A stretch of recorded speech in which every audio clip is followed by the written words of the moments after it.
Hello guys, welcome once again to Think Tank TV. Now, information reaching us has it that about 12 soldiers has been sent to R.I.P by some youths in Okuama community, Bomadi local government area of Delta State. Now, this incident actually happened when they were on a peace mission in that community. Officers and soldiers of the Nigerian Army were attached to the 63 Brigade at Okuama Community in Ughelli, Delta State on Thursday, March 14th. Over the weekend, 14 lifeless bodies of the military men were recovered. Some of the bodies were said to have been beheaded. The bodies of the commanding officer and two majors were seen floating by the river bank at the NDDC jetty in the coastal Delta community. In the meantime, the governor of Delta State, R.I.P has condemned the killings of the soldiers, describing the incident as despicable and not in sync with the culture of the tradition of Deltans. Barely 24 hours after the bodies of the slain soldiers were recovered, several houses in the Okuama community where the soldiers were killed were set on fire, prompting residents to flee to neighboring communities for the fear of reprisal attacks by soldiers.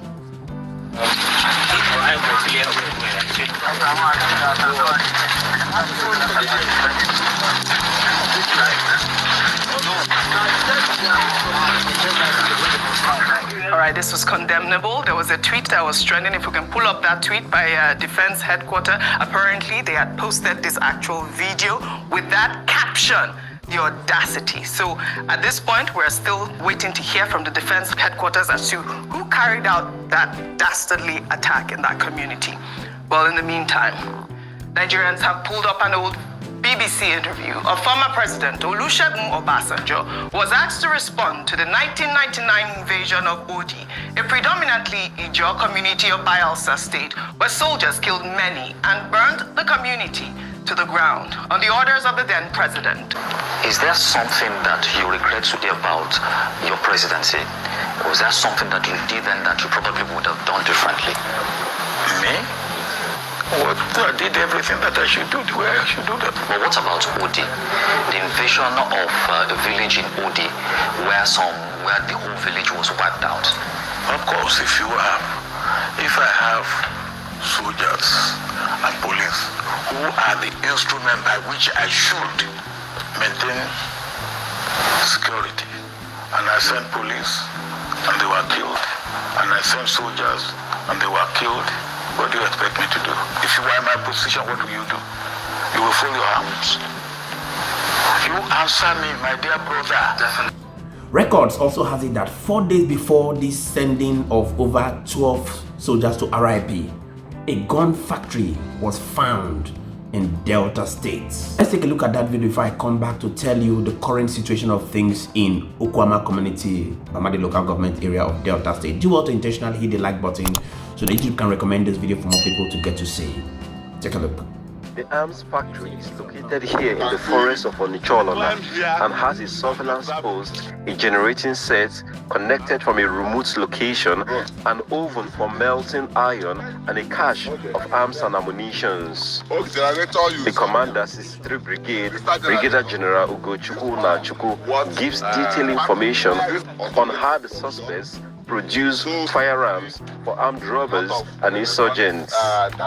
The commander told journalists their mode of operation here and displays improvised explosive devices, including shrapnels, detoners, drones, and other weapons. Where we are now is an arms and ammunition, improvised explosive devices, and drones manufacturing factory for the enemy. We know in this axis it's only IPOB and Eastern Security Network that uses improvised explosive devices and even drones. So from where we are now, if you look right, this is the generating set that is powering the factory. The wire is run from here down into the forest there. So when you see this wire, the generator here beside the house like this, you will think the generator is powering this house.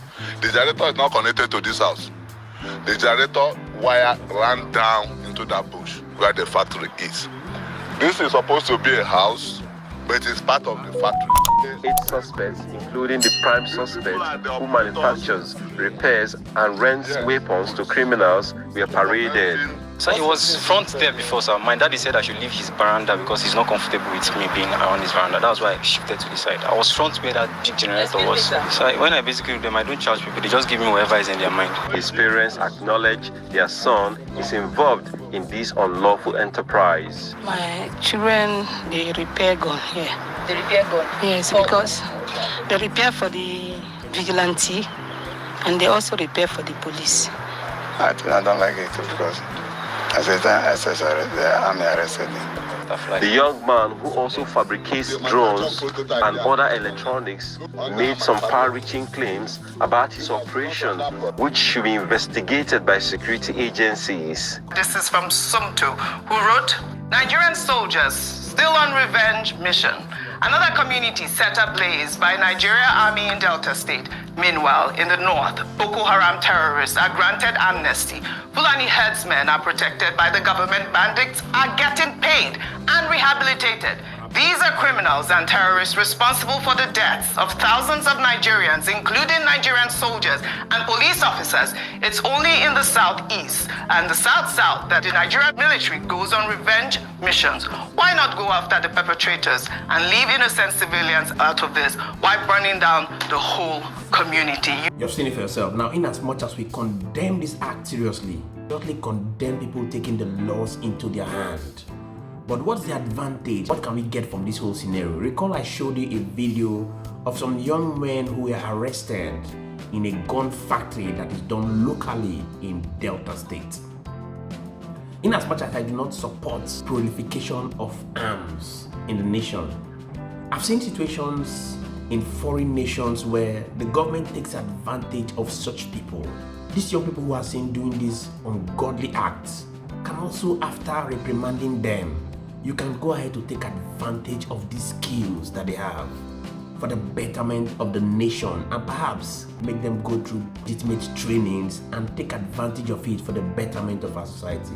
Please, I'd like you to also go to the comment section and drop your thoughts. Let's get to know what you think about the current happenings in Delta State these few days, and we shall continue to be here to serve you. Many thanks indeed to all our viewers and returning subscribers. We really do not take it lightly. My name again is Moses and this is Think Tank TV. Like I said in the previous videos, if you know that you have a product or a service you want the world to see, do want to hit the email address showing on your screen and we'll put it out there for them to see, as we know that this is obviously going to affect positively your return on investment. See you on our next video. Bye for now.